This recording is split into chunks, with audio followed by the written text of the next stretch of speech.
Assalamualaikum warahmatullahi wabarakatuh. Bismillah, walhamdulillah, wassalatu wassalamu ala rasulillah. La haula wala quwata illa billah amma ba'dah. Yang saya banggakan rekan-rekan mahasiswa yang alhamdulillah hari ini kita sudah memasuki pertemuan yang kedua. Kali ini materinya mengenai toharoh dan macam-macamnya. Semoga hari ini kita tetap semangat untuk mengikuti perkuliahan dan insya Allah ada manfaatnya, amin. Nah, materi Tawaro ini sebenarnya saya yakin betul jenengan sudah memahami karena setiap hari jenengan implementasikan dalam kehidupan sehari-hari tadi. Jadi hari ini saya hanya ingin mengulas dan kita diskusikan bersama barangkali ada permasalahan yang kaitannya dengan masalah Toharoh ini sendiri. Oke, kita langsung ke pengertian dari Toharoh. Jadi taharuf secara bahasa bermakna an-nadhafah wa takhallus minal audari wa minan najasat. Jadi taharuf maknanya secara logat adalah secara bahasa adalah membersihkan dari najis, ya. Membersihkan dari kotoran, membersihkan dari najis. Tetapi secara syariat adalah izalatu hukmil hadas. Untuk apa? Dia membersihkan hadas liada isolah untuk melaksanakan sholat au ghairiha atau selain sholat mimma tushtaratu fihi thaharah bil ma'i au bil badili anhu wa huwa at-tayammum. Jadi menghilangkan hadas untuk melaksanakan ibadah yang ibadah tersebut disyaratkan untuk melaksanakan thaharah terlebih dahulu sebelum melaksanakan ibadah tadi. Jadi ketika melaksanakan ibadah yang disyaratkan thaharah terlebih dahulu kita melakukannya tanpa melakukan taharah, ibadah tersebut tidak sah. Ini maksud dari mimatus tarotu fihi taharah.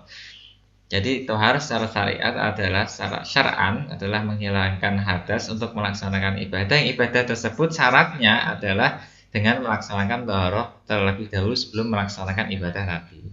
Dengan menggunakan air atau dengan penggantinya, tayamum. Kemudian pembagian toharoh. Jadi toharoh dibagi menjadi dua macam. Yang pertama adalah toharoh maknawiyah. Nanti yang kedua ada toharoh secara hisyah. Nah, toharoh secara maknawiyah adalah membersihkan minasyirki wal ma'asi. Secara maknawi adalah membersihkan jiwa dari perbuatan syirik dan maksiat-maksiat, perbuatan yang tercela. Nah, caranya watakunu bitauhidi wal a'mal as-sholihah, yaitu caranya adalah dengan mengesahkan Allah dan dengan melaksanakan perbuatan-perbuatan yang terpuji. Nah, hal ini lebih penting min taharatil badani daripada membersihkan badan itu sendiri. Jadi ini makna taharah yang pertama secara maknawiyah adalah membersihkan jiwa kita, hati kita dari perbuatan syirik dan perbuatan-perbuatan yang tidak baik.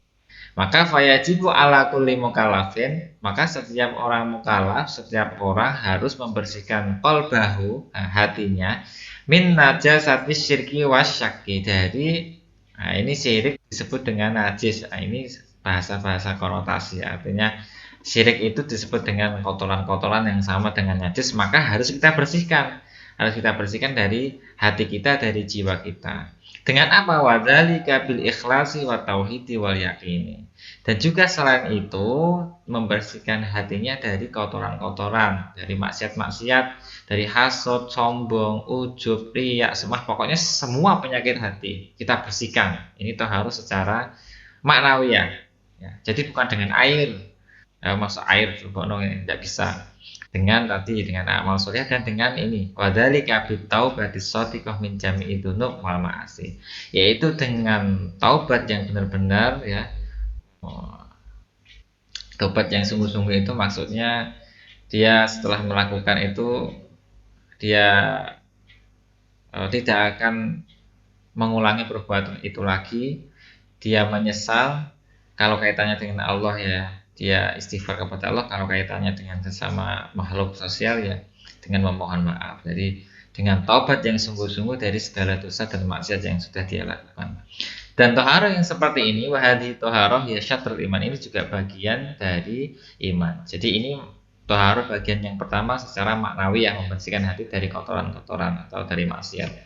Nah, yang kedua adalah toharoh hissiyah. Ini yang menjadi pokok pembahasan kita, yaitu membersihkan diri dari minal ahdas wa najasah, dari hadas dan najis. Ini juga termasuk wahada wa syatrul iman, ini juga termasuk syaratnya iman juga. Yang kedua, sebab sabdanya Rasulullah atau huru syatrul iman. Bersuci itu sebagian dari iman. Nah, ini caranya menghilangkan hadas. Kalau hadasnya kecil, watakun bima syara Allah minal wudhu, dengan wudhu. Hadasnya kecil, misalkan kencing bersentuhan dengan lawan jenis atau buang air besar dan lain-lain, itu dengan wudhu. Atau ketika hadasnya hadas besar, ya maka dengan mandi, misalkan ketika setelah haid, setelah nifas, keluar sperma, kemudian setelah bersenggama, itu dengan menggunakan mandi besar. Kata caranya yang penting air semua niat atau niatnya, kemudian semua air itu sudah membersihkan seluruh bagian tubuh kita sampai ke seluruh bagian tubuh kita. Cara-caranya seperti itu. Atau menghilangkan, jadi tadi membersihkan, bersuci dari hadas-hadas dan najis. Nah, ini kaitannya najis dibagi menjadi macam-macam. Ada yang najis mukhafafah, kategorinya adalah hadasnya anak kecil, yang anak laki-laki kecil yang berusia kurang dari 2 tahun dan belum pernah makan apapun kecuali air susu ibu. Nah, ini najisnya disebut dengan najis mukhafafah, najis yang ringan. Cara membersihkannya tinggal disiram air. Tapi masalahnya sekarang anak kecil yang usia 2 tahun sudah dikasih pisang, sudah dikasih susu selain susu ibu, sudah dikasih bubur dan macam-macam. Maka kategori hadis mukhafafah tidak bisa. Masuknya ke najis ya, bukan ada najis mukhafafah, nggak bisa. Masuknya ke najis mutawasitoh. Ketika membersihkan dengan air, dibersihkan sampai hilang baunya, hilang bentuknya, hilang rasanya.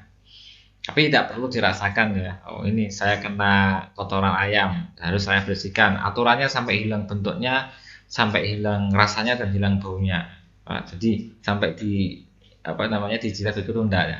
Kira-kira saja kalau ilmiahnya sudah hilang ya, ini insya Allah rasanya baunya juga sudah hilang. Atau sekarang sudah canggih-canggih kok, sabun-sabun wangi-wangi semua, pakai aja itu.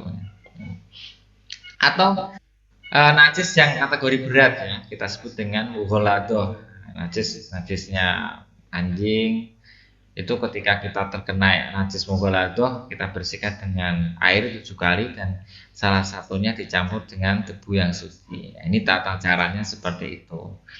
Nah, ini kaitannya dengan toharoh. Jadi toharoh ada 2 macam tadi. Toharoh secara maknawiyah, membersihkan diri kita, membersihkan jiwa kita. Tadi dikatakan ini lebih penting daripada toharoh hissi, daripada membersihkan toharoh, membersihkan tubuh kita.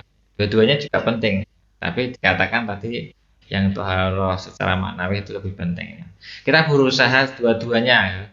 Jiwa kita juga bersih, tubuh kita juga bersih. Setiap kali kita menghadap kepada Allah dengan keadaan yang bersih, dengan keadaan yang suci. Jadi kita juga harus membersihkan pakaian kita, ya, dari pakaian kita, tubuh kita, tempat sholat kita, itu harus bersih semuanya dari hadas dan dari najis. Baik najis itu berupa najis yang kategorinya mukhafafah, mutawasithah ataupun mughaladhah. Nah, ini yang sedikit pengantar yang saya sampaikan mengenai toharoh. Harapan saya nanti ada beberapa permasalahan yang kaitannya dengan toharoh, kita bisa diskusikan bersama.